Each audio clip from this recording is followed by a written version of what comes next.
Guys welcome back to my channel. दोस्तों, क्या आप लॉकडाउन में घर पे बैठे बैठे बोर हो चुके हैं और आप कहीं घूमने जाना चाहते हैं, लेकिन आपके मन में ये कन्फ्यूजन चल रही है कि आपको किसी हिस्टोरिकल प्लेस पे विजिट करना चाहिए या फिर किसी वाटरफॉल वाली प्लेस पे विजिट करना चाहिए, या आपको किसी प्राकृतिक क्षेत्र गुफा जंगल की तरफ जाना चाहिए या फिर किसी धार्मिक स्थल की तरफ रुख करना चाहिए।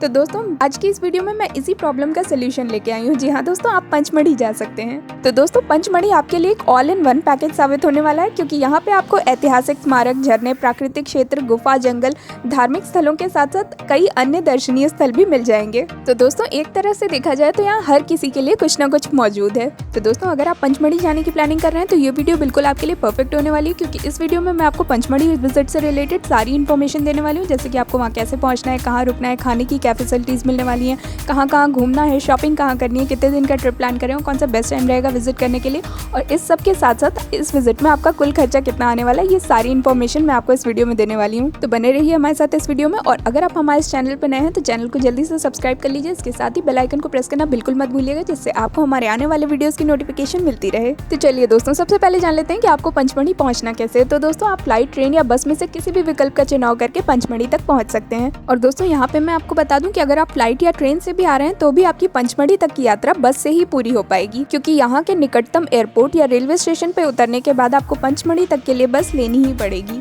और दोस्तों, अगर आप फ्लाइट से आ रहे हैं तो पंचमढ़ी का निकटतम हवाई अड्डा भोपाल और जबलपुर का है, और पर्यटक दिल्ली और इंदौर से इन शहरों के लिए सीधी उड़ानें भर सकते हैं। इसके अलावा रायपुर, हैदराबाद, अहमदाबाद सहित अन्य शहरों से भी भोपाल या जबलपुर की फ्लाइट्स पकड़ी जा सकती हैं। और दोस्तों, अगर आप ट्रेन से आ रहे हैं तो आपको पिपरिया रेलवे स्टेशन उतरना होगा, जो कि पंचमढ़ी का एक निकटतम रेलवे स्टेशन है। और कई ट्रेनें पिपरिया को कोलकाता, जबलपुर, आगरा, ग्वालियर, वाराणसी, दिल्ली, अहमदाबाद, नागपुर इत्यादि जैसे महत्वपूर्ण शहरों से जोड़ती हैं। और अगर आपको पिपरिया तक की सीधी ट्रेन नहीं मिलती है तो आपको इटारसी रेलवे स्टेशन तक की ट्रेन पकड़नी होगी। और दोस्तों, एयरपोर्ट या रेलवे स्टेशन पर उतरने के बाद आपको पंचमढ़ी तक के लिए टैक्सी या बस लेनी होगी। और दोस्तों, अगर आप बस से आ रहे हैं तो भोपाल, जबलपुर, नागपुर, इंदौर और कान्हा नेशनल पार्क और पेंच नेशनल पार्क से पंचमढ़ी जाने के लिए बसों की बहुत सारी सुविधाएं उपलब्ध हैं, और एक छावनी शहर होने के कारण यहाँ सड़कों की स्थिति काफी अच्छी है। चलिए दोस्तों, पंचमढ़ी पहुंचने के बाद सबसे पहले आपको अपने रहने के लिए एक होटल देखना है। तो दोस्तों, यहाँ पे आपको बजट होटल्स के साथ साथ अच्छे लग्जरी होटल्स तक की फैसिलिटी इजीली अवेलेबल है। और अगर बात करें हम इनके कॉस्ट की, तो 600-650 से स्टार्टिंग करके आपको यहाँ 6000 तक के होटल्स आराम से मिल जाएंगे।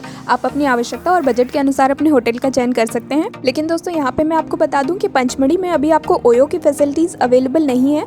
तो अगर आप अपनी रूम की बुकिंग ऑनलाइन करना चाहते हैं तो आप ट्रिवागो या booking.com पे जाके कर सकते हैं। और दोस्तों, बात करें अगर यहाँ के कुछ अच्छे होटल्स की, तो होटल परिकल्प, राजविहार, चुनमुन कॉटेज और होटल सिटी पैलेस यहाँ के कुछ अच्छे रीजनेबल होटल्स हैं। और दोस्तों, बात करें अगर हम यहाँ खाने की, तो आपको यहाँ पे नॉर्मल नॉर्थ इंडियन और साउथ इंडियन फूड तो इजीली मिल ही जाएगा। लेकिन दोस्तों, मेरा सजेशन आपको ये रहेगा कि अगर आप यहाँ जाते हैं तो आपको यहाँ के एमपी की लोकल डिशेज चखनी चाहिए, क्योंकि यहाँ की कुछ ऐसी फेमस डिशेज हैं जिनका स्वाद सिर्फ और सिर्फ आपको एमपी में ही चखने को मिलेगा। और दोस्तों, बात करें अगर खाने के कॉस्ट की, तो अगर आप यहाँ चौपाटी में आके खाते हैं तो यहाँ पे मोस्टली आपको फास्ट फूड के ऑप्शंस मिलेंगे, जो कि आपको 70 से 80 रुपए के बीच मिल जाएंगे। लेकिन अगर आप यहाँ के मेन मार्केट में आके खाते हैं तो यहाँ पे आपकी कॉस्ट थोड़ी सी बढ़ जाएगी और आपको 150 रुपए तक में वेज थाली आराम से मिल जाएगी। चलिए दोस्तों, अब जान लेते हैं कि आपको यहाँ घूमना कैसे है। तो दोस्तों, पंचमढ़ी में काफ़ी सारी प्लेसेस पे घूमने के लिए आपके पास फॉरेस्ट रिजर्व की एंट्री टिकट होना ज़रूरी है, लेकिन कई सारी प्लेसेस ऐसी भी हैं जहाँ पे आपकी एंट्री बिल्कुल फ्री है। तो दोस्तों, अगर आप यहाँ अर्ली मॉर्निंग पहुँच गए हैं तब तो आप उस दिन की एंट्री टिकट जाके निकलवा लीजिए। लेकिन अगर आपको पहुँचने में लेट हो गया है, आप दोपहर के बाद पहुँचे, तो मेरा सजेशन आपको ये रहेगा कि आप उस दिन की एंट्री टिकट ना लेते हुए उस दिन वो प्लेसेस कवर कर लीजिए जिनमें आपकी एंट्री फ्री है, और नेक्स्ट डे आप एंट्री टिकट निकलवा के बाकी की प्लेसेस कवर कर सकते हैं। और दोस्तों, पंचमढ़ी में आप 2 तरीके से घूम सकते हैं। पहला, स्कूटी आप रेंट पे ले सकते हैं, या फिर आप जिप्सी से भी घूम सकते हैं। तो मेरा सजेशन ये रहेगा कि अगर आप सिर्फ 2 लोग हैं तो आप स्कूटी प्रेफर कीजिए, वो आपके लिए चीप एंड इकोनॉमिकल पड़ेगा। लेकिन अगर आप फैमिली के साथ जा रहे हैं या फिर आप 4-5 लोगों के ग्रुप में जा रहे हैं तो जिप्सी आपके लिए बेस्ट ऑप्शन रहेगा। और दोस्तों, स्कूटी रेंट पे लेने के लिए आपको पंचमढ़ी के मेन मार्केट एरिया में बहुत सारे स्कूटी एजेंट्स देखने को मिल जाएंगे, आप उनसे जाके बात कर सकते हैं। और दोस्तों, स्कूटी या बाइक की जो कॉस्ट आपको पड़ जाएगी वो 500 से स्टार्टिंग करके 1500 तक के बीच आपको मिल जाएगी।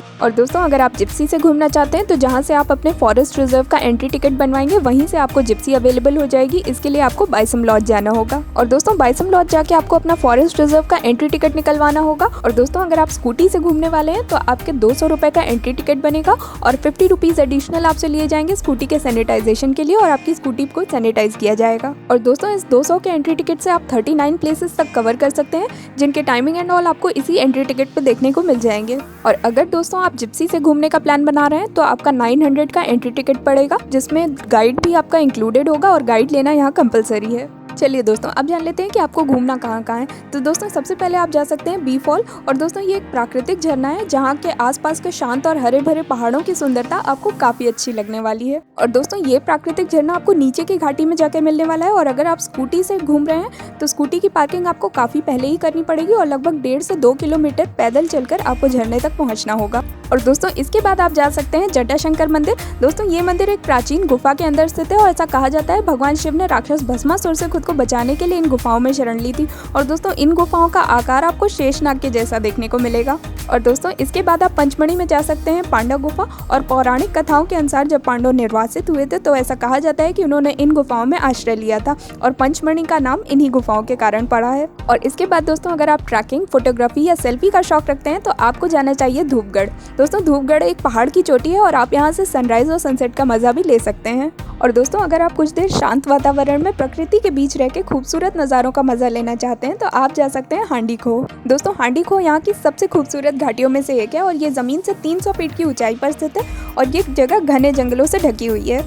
और इसके बाद दोस्तों आप जा सकते हैं महादेव हिल्स। यहाँ पे आपको भगवान शिव का एक प्राचीन मंदिर देखने को मिल जाएगा और भगवान शिव और शालिग्राम की एक मूर्ति यहाँ पे स्थित है जो कि हिंदुओं द्वारा प्राचीन और पवित्र मानी जाती है। और इस पहाड़ी इलाके में एक गुफा भी मौजूद है जिसमें चित्र बने हुए हैं। इसके अलावा आपको यहाँ एक तालाब भी देखने को मिल जाएगा जिसमें पवित्र पानी बहता है और इस तालाब में भक्त डुबकी भी लगा सकते हैं। और इसके बाद दोस्तों आप पंचमढ़ी के एक और खूबसूरत झरने डचेस वाटरफॉल को देखने भी जा सकते हैं। और दोस्तों ये वाटरफॉल कुछ 100 मीटर से अधिक सीमा तक झरने के रूप में गिरता है और इसमें गिरता हुआ पानी अलग अलग कैस्केड में बदल जाता है और यहाँ आपको एक सुंदर दृश्य देखने को मिलता है। और दोस्तों इसके बाद आप जा सकते हैं प्रियदर्शनी पॉइंट, जहाँ पे आपको मिलेगा पूरे पंचमढ़ी हिल स्टेशन का मन मोह लेने वाला बर्ड आई व्यू। और दोस्तों यहाँ का शांत और हरा भरा परिदृश्य कैमरा और सेल्फी लवर्स के लिए बिल्कुल परफेक्ट है। और दोस्तों इसके बाद आप पंचमढ़ी में विजिट कर सकते हैं चौरागढ़ मंदिर। ये यहाँ के सबसे प्राचीन मंदिरों में से एक है और इस मंदिर तक जाने के लिए आपको करीब 1300 सीढ़ियों को चढ़ना होगा।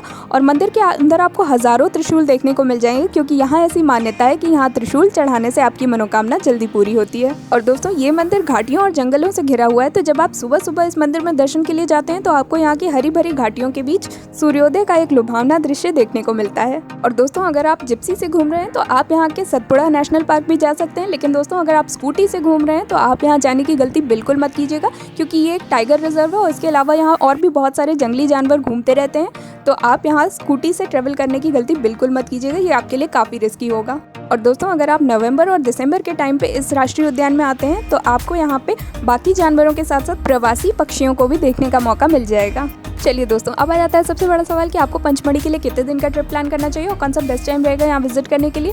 तो दोस्तों 3 से 4 दिन आपको पंचमढ़ी कवर करने के लिए पर्याप्त रहेंगे। और दोस्तों पंचमढ़ी की सबसे खास बात यह है कि यहाँ का मौसम पूरे वर्ष अच्छा रहता है, तो आप यहाँ कभी भी विजिट कर सकते हैं। लेकिन दोस्तों सबसे अच्छा मौसम अक्टूबर से जून के महीनों के बीच होता है। और दोस्तों कुछ पर्यटक यहाँ मानसून के सीजन में भी आना पसंद करते हैं क्योंकि मानसून के सीजन में यहाँ की घाटियों का नज़ारा और भी ज्यादा खूबसूरत हो जाता है। और दोस्तों बात करें अगर हम बजट की, तो अगर आप स्कूटी या बाइक से घूम रहे हैं तो आपके पंचमढ़ी घूमने के 2 दिन के ट्रिप का खर्चा ऑन एन एवरेज 3500 रुपए प्रति व्यक्ति तक आ जाएगा। और दोस्तों अगर आप जिप्सी से घूम रहे हैं तो ये खर्चा आपका बढ़ जाने वाला है क्योंकि 1000 रुपए आपका जिप्सी का किराया हो जाएगा और 900 रुपए का आपका जिप्सी का फॉरेस्ट एंट्री का टिकट बनेगा। तो जिप्सी से घूमने में आपके पंचमढ़ी ट्रिप के 2 दिन का खर्चा अप्रोक्सीमेटली 4500 रुपए प्रति व्यक्ति तक आ जाएगा। और दोस्तों इस बजट में मैंने आपकी फ्लाइट, ट्रेन या बस की टिकट का किराया इंक्लूड नहीं किया है, इसमें मैंने सिर्फ आपके होटल, खाने पीने और घूमने का खर्चा इंक्लूड किया है। तो दोस्तों उम्मीद करती हूँ आपको वीडियो पसंद आई होगी। वीडियो पसंद आई है तो इसे प्लीज लाइक कर दीजिए और अगर आपके मन में कोई क्वेरी है तो आप मुझे कमेंट करके भी पूछ सकते हैं। इसके साथ ही अगर आप मेरी ट्रिप से रिलेटेड और भी फोटोज और वीडियोस देखना चाहते हैं तो आप मुझे इंस्टाग्राम पे भी फॉलो कर सकते हैं। तो जल्दी ही मिलते हैं फिर अगली वीडियो में। Till then stay happy, stay fit and keep travelling.